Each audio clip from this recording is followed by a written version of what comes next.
The government of the people, for the people and by the people is known as democracy. इतना ही simple word में आपने ध्यान में रख लिया तो भी आपको है ना उसका मीनिंग समझ में आ जाए। Hello and welcome back my dear students, we are learning outcomes of democracy and recently we have finished the chapter.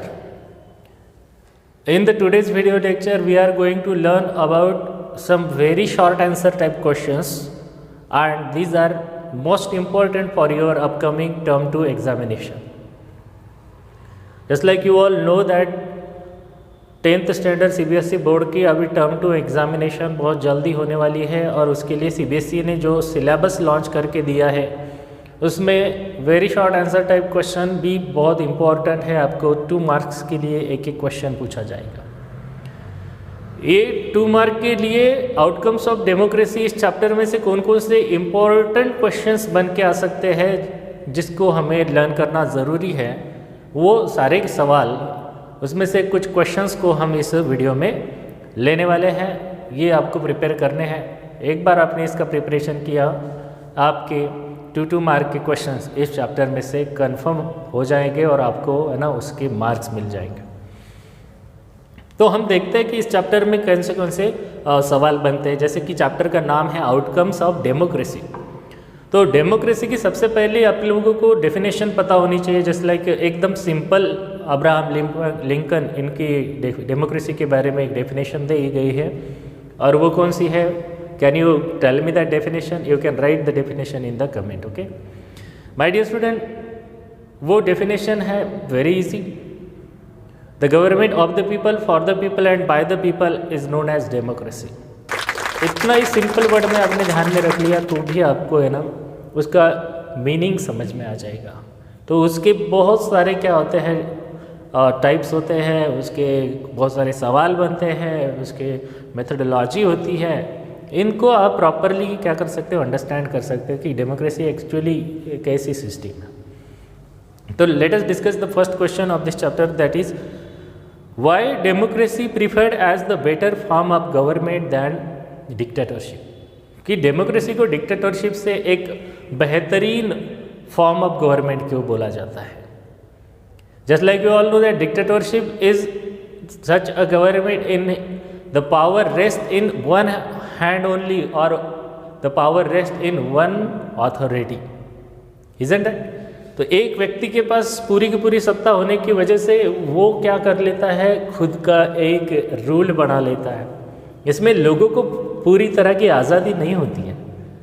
उनको है ना, हमने प्रीवियस लेक्चर में जो टॉपिक डिस्कस किया था, dignity and the freedom of citizens, ये ही तो सबसे इम्पोर्टेंट टॉपिक था कि आउटकम्स ऑफ डेमोक्रेसी में हमने इसे जाना था कि डेमोक्रेसी में हर एक व्यक्ति को, वो फिर चाहे लेबर हो या फिर कोई देश का हमारा महामहिम हमारे राष्ट्रपति क्यों न हो, इन सबको उनकी डिग्निटी का वादा किया गया है। उनको हर तरह के फ्रीडम, सब फंडामेंटल राइट सबको इक्वली दिए गए हैं। तो इसका आंसर यही होगा कि because it enhance the dignity of the individual, है ना, कि इसमें हर एक व्यक्ति को खुद की डिग्निटी है ना बरकरार रखने का, एंजॉय करने का अधिकार दिया गया है। और ये अदर फॉर्म्स में बहुत ही रेयरली मिलता है, या फिर हम ऐसा कह सकते हैं कि मिलता ही नहीं। ठीक है, तो इसका आंसर होगा democracy is preferred as the better form of government because it ensures people's rules based on the popular consequences and enhance the dignity of the individual. कि वो एक क्या करता है, इंडिविजुअल व्यक्ति की डिग्निटी को एनहांस करने का काम करती है, इसलिए डेमोक्रेसी अदर फॉर्म से बेटर है। ओके, दूसरा सवाल देख लेते हैं। इसमें क्या होगा कि what are the basic elements of democracy in practical sense. Practical sense में डेमोक्रेसी के बेसिक एलिमेंट्स क्या है। बेसिक एलिमेंट्स हमने पिछले कुछ वीडियोस में उसको एक्सप्लेन किया था, अगर आपने देखा होगा तो इसका आंसर आपको मिल जाएगा। The basic element of the democracy are number 1 formal constitutions, number 2 regular fair elections, free and fair elections and afterwards political parties and fundamental right to citizens. जिस देश की डेमोक्रेसी में ये सब चीज़ें उनको प्रोवाइड की जाती है वो एक बेटर फॉर्म ऑफ गवर्नमेंट होती है, वो एक अच्छी तरह की डेमोक्रेसी होती है। यही तो डेमोक्रेसी के बेसिक एलिमेंट्स होते हैं। ओके, तो कौन कौन से फैक्टर्स हमने बताए थे कि formal constitutions, number 2 regular elections, number 3 political parties, existence of political parties, और हमने इसमें देखा था कि fundamental rights for their citizens. These are the basic elements of democracy. Okay? The next question क्या होगा? अगला क्वेश्चन देख लेते हैं कि what should be the basic outcome of democracy? कि कोई भी डेमोक्रेसी का बेसिक आउटकम क्या हो सकता है? The most basic outcomes of democracy should be that it produces an accountable, responsive and legitimate government. किसी भी डेमोक्रेसी का ये बेसिक आउटकम क्या है? That should be provide legitimate, responsive and accountable government for the citizen. यही तो एक outcome है। हमने ये पॉलिटिकल आउटकम्स में क्या क्या देखा था? We learn 3 different types of political outcomes. Number 1 that should be accountable form of government, that should be responsive form of government, and number 3 that should be legitimate type of government. ये political outcomes of democracy. Social outcomes में भी हमने कुछ उसके outcomes देखे थे, है ना?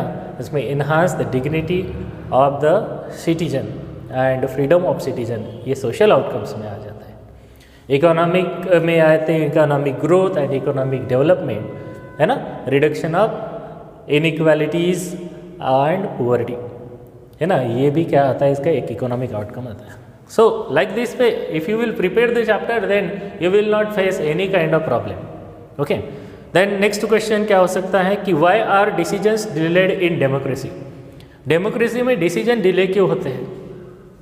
लुक दिस, डेमोक्रेसी ये एक व्यक्ति की सरकार नहीं है, that is not the government of one person, या फिर ये एक पार्टी की भी सरकार नहीं है। जिस देश में एक ही पार्टी होती है, एक ही क्या गवर्नमेंट रूल कर लेती है, इसको यूनिटरी फॉर्म ऑफ गवर्नमेंट कह सकते हैं, उसको आप वन पार्टी सिस्टम भी कह सकते हैं।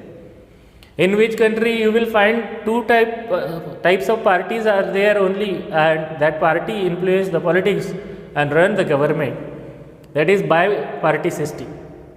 जिस देश में 2 से ज़्यादा पॉलिटिकल पार्टीज होती है और वो देश को चलाने के लिए अल्टरनेटली इलेक्शंस लड़ के आते हैं, गवर्न करते हैं, तो ऐसे देश की जो गवर्नमेंट है इसको मल्टी पार्टी सिस्टम कहेंगे। मल्टी पार्टी सिस्टम, देखो इंडिया इज़ द एग्जाम्पल, है ना? ये इंडिया है, India is the example of multi party system. अगर नेशनल पार्टीज देखेंगे तो हमारे देश में इंडियन नेशनल कांग्रेस दुनिया की सबसे पुरानी क्या है? पॉलिटिकल पार्टी है। Note down that Indian National Congress is the world's oldest political party. Indian National Congress की स्थापना कौन से साल में, कौन से, है ना, डेट को हुई थी? Can you tell me? If you, है ना, really know the answer, then please write the answer in the comment. Okay? ये आपका एक्टिव पार्टिसिपेशन होगा इस लर्निंग प्रोसेस में। That's why I am asking you and to telling you to write the answers in the comment. Okay, so why decisions are delayed in the democracy? क्योंकि एक अकेले government नहीं है, एक अकेले पार्टी की गवर्नमेंट नहीं है। इसमें डिस्कशन जो होते हैं ना, वो निगोशिएशन से एंड डिलिब्रेशन से लिए जाते हैं। The idea of negotiation and deliberation, ये एक बहुत ही इम्पोर्टेंट क्या है, इसका पहलू होता है जिसमें कोई भी डिसीजन लिया जाता है कि डायरेक्टली इंस्टेंटली डिसीजन नहीं लिया जाता। आपने देखा होगा कि एक आधा बिल जब पार्लियामेंट में आता है तो जो मिनिस्टर उसको प्रेजेंट करता है ना, तो वो मिनिस्टर उस बिल को पहले रीड कर लेता है पार्लियामेंट के एक हाउस में। जैसे कि मानो लोकसभा में एक आधा सोशल बिल है, वो आया, मिनिस्टर लेके आते हैं तो वो उसके सामने पढ़ते हैं। फर्स्ट रीडिंग में अपोजिशन पार्टी वो मुद्दा सब पसंद कर लेती है, उसको अच्छा लगता है तो वो उनको सपोर्ट भी करेंगे पास करने के लिए, नहीं तो वो ऑब्जेक्शन होंगे तो उसके ऊपर क्रिटिसाइज करेंगे।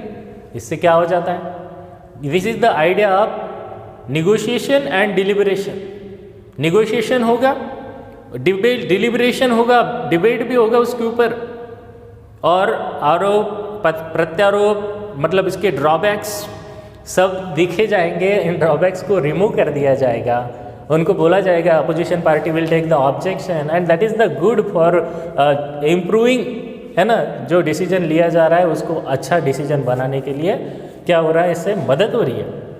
और ये सब कारणों में इसमें टाइम चला जाता है, एक बार पढ़ने से नहीं हो जाता, first reading, second reading, third reading, 3 time reading हो जाता है। देन वो बिल जो होता है अपोजिशन पार्टी रूलिंग पार्टी दोनों के सहमति से या फिर मेजोरिटी से पास हो जाते हैं और फिर दूसरे हाउस में जाता है। सपोज लोकसभा में पास हो गया तो राज्यसभा में जाएगा, सेम वहीं पे वही प्रोसीजर होगी, निगोशिएशन होगा, डिलिब्रेशन होगा और फिर लास्ट में प्रेसिडेंट के सिग्नेचर के पास वो बिल क्या हो जाता है, पास हो जाता है। The bill is passing, it means that is being the law. और ये लॉ बनने की प्रोसेस है, ये लॉ बनने की प्रोसेस, इसमें इतना टाइम जाता है।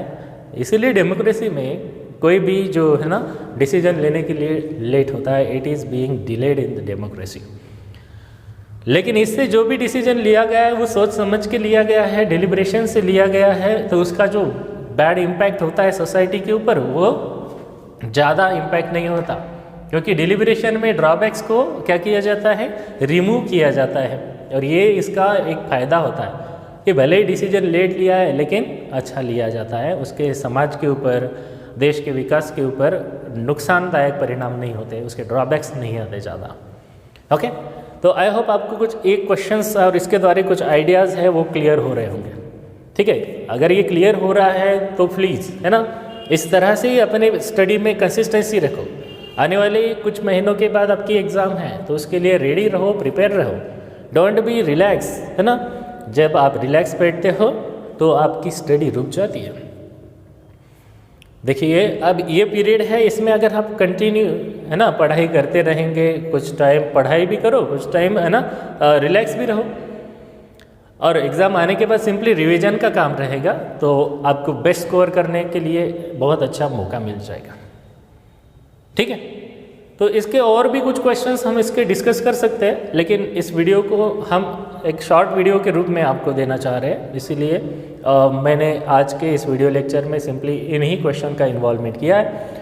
और भी कुछ क्वेश्चंस के बारे में अगर आपको कुछ एक्सप्लेनेशन चाहिए, कुछ समझना है, तो आप मुझे क्वेश्चंस को पर्सनली सेंड कर सकते हो, तो हम उसके ऊपर भी क्या कर सकते हैं, आपको डाउट क्लियर कर सकते हैं। ओके, तो आज के लिए बस इतना ही। Thank you and wish you all have a nice day.